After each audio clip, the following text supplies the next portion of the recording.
Şürelim aytdı. Болдырыйк bu kitapны dedi.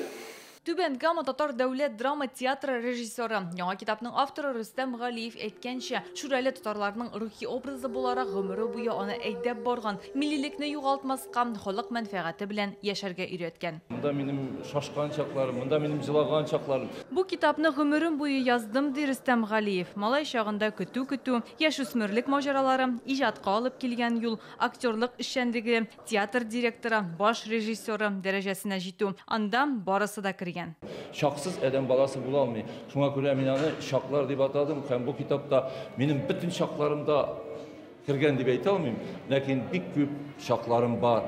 Каядыр мин шигырь язганмын, каядыр хикая язганмын, каядыр мин сүз әйткәнмен, каядыр ниндидер бер әңгәмәләр оештырганмын. Менә шулардан җыеп мин китап чыгардым.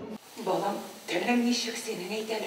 Шоклар китабында Рөстәм Галиев белән кулга-кул тотынышып эшләгән актерлар тормышы, алар белән бәйле кызыклы вакыйгалар да урын алган. Татарстан язучылар берлеге рәисе Иркаил Зәйдулла аны сәләтле һәм киң кырлы шәхес дип атый. Безнең буыннан мондый китап чыгарган кеше әле Рөстәм Галиев кына. Монда бит ул театр әһле буларак түгел, театр әһле буларак кына түгел, чын язучы буларак та ачыла. Аның монда хикаяләр бар.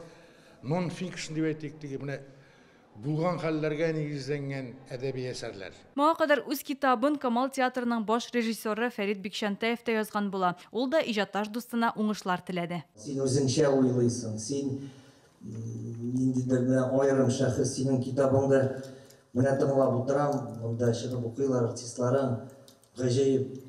Син шагыйрь дә, син философ да. Аның хезмәте дә, аның инде коллективы да, аның инде ясаган тамашалар да, әлбәттә, алар инде чыннан да зур бүләк һәм инде зур хезмәт.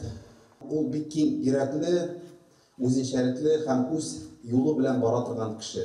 Китапны тәкъдим итү тантанасында милли җырлар яңгырады, театр репертуарындагы спектакльләрдән үзекләр күрсәтелде. Түбән Камадан Гөлнара Миңнеханова, Александр Лихачев, Яңа гасыр каналы.